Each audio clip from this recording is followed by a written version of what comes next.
Ер нь бол хүмүүс нэг ингэдэг штэ өөрийн дуртай, хайртай, нохой, муур гэдэг амьттай тижээдэг. Зарим нь болохоор амьдрал ахуйдаа нэмэртэй одоо хон нөхөр тижээж байгаа. Тэгвэл би бол хүнсний хог хаягдлаа бууруулахын тулд, идүүлэхийн тулд ямар амьтан тижээдэг гэж. Цэрэрийн чиги улаан. Яг тэгвэл энэ чиги улаанууд маань манаас гэрж байгаа, манай гэрээс гарч байгаа хог хаяглуудыг иддэг. Юу иддэг вэ гэвэл төмсний хайлс, улуунгийн хайлс, өндөгний хайлс, за тэгээд жимсний хайлсууд, кофений шар гэх мэт ийм төрлийн хог хаягдлыг идээд бордоо болгочдөг байхгүй. Тийм учраас энэ амьтандаа би үнэхээр хайртай.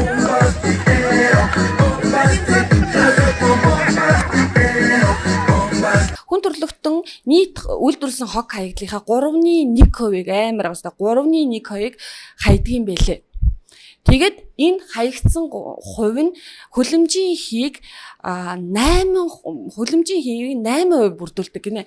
Тийм учраас одоо хөлөмжийн хийг бууруулъя, байгаль орчин дээлтэй бай гэж бодох юм бол дэлхийн нийтээрээ одоо нарны цахилгаан станц барья гэж том ярьж байхаас илүү хүнсний хог хаягдлаа 50% бууруулчих юм бол бараг нарны цахилгаан станц барьснаас ч илүү үр дүнтэй гэсэн ийм судалгаа 2016 ч юм уу 17 18 онд гарсан хөлөмжийн хийг бууруулах тухай Drawdown гэдэг 200 гаруй эрдэмтдийн судалгааг нэгтгэсэн номд байгаа. За монголчуудын хувьд болохоор бүр амар манай монголчууд чинь ядуу амьдрал хэцүү эргээд байгаа хэрнээ хүнсээ хамгийн хайдаг хүмүүс юм лээ. 2018 онд Азийн сангаас байгаль орчны яамтай хамтраад айл өрхийн хогны бүтцэл судалгаа хийсэн байгаа байхгүй. Тэгсэн чинь хамгийн нэгдүгээрт хүнсний хог хаягдал гарсан. Нийт хог хаягдлын 30% тэр чигтээ хүнсний хог хаягдлыг бодолтой амар байгаа сте. Хамгийн их хайдаг. Их гарсан хог тэр чигтэйг ингээд хаягдаад тэгээд нэг уулын ингэрт очоод тэгээ бусад хог хаягтайгаа нийлээд заваараад тэгээд очоод дэлбэрэлт үүсээд метан газ үүсээд тэгэнгүүтээ хөлөмжийг нэмэгдүүлдэг гэж байгаа байхгүй. Тийм болохоор хэдүүлээ одоо энэ цагаан сараар хэдий карантинтай байгаа айхтар өргөн дэлгэр тэмдэглэхгүй ч гэлээ тодорхой хэмжээнд хүнсний хог хаягдал гарах гээд байна. Тийм учраас энийгээ бууруулъя гэж уриалах гээд байгаа. Яаж бууруулах вэ гэвэл нэгдүгээр хүнсээ цуглуулахдаа яг хэрэгтэй хүнсээ бичээд гараарай. За тэгээд яг хэрэгтэй идэж уух таны бие хүлээж авч чадах тэр хэмжээндээ л хийгээрэй. Бас аягалж авахдаа яг өөрийнхөө идэх хэмжээнд л аягалж аваарай. Битгий аягандаа үлдээгээрэй.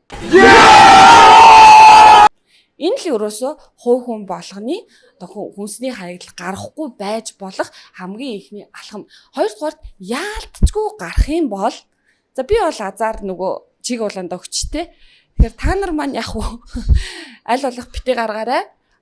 Яалтчгүй гарах юм бол хөлдөөж жагаад гэр хороолтойгоо хамаатан садныхаа нохойд авчиж өгч болно нэгдүгээр. Хоёрдугаар Facebook дээр бас азтай савар гэдэг нөгөө нэг нохойд хижээдэг группүүд дээ. Тэд нар ч гэсэн өгч болно. Дээрээс нь бас энэ үеэр хэвийн баавны хавьдлыг их гардаг. Хэвийн баав хайр юм сайхан шар тустай хэвийн баав тий. Тэгэхээр энийг аль болох иддэггүй бол заавал тэр хэмжээгээр нь тавгдсах хэрэг байгаа мó. Тий?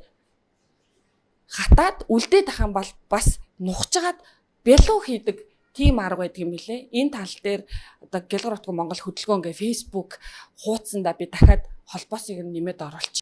За ингээ бичлэгээ дуусгая. Монгол сайхан эх оронд маань хаврын сайхан улирал ирж гин. Та нар маань сар шиндээ сайхан шинлээрээ.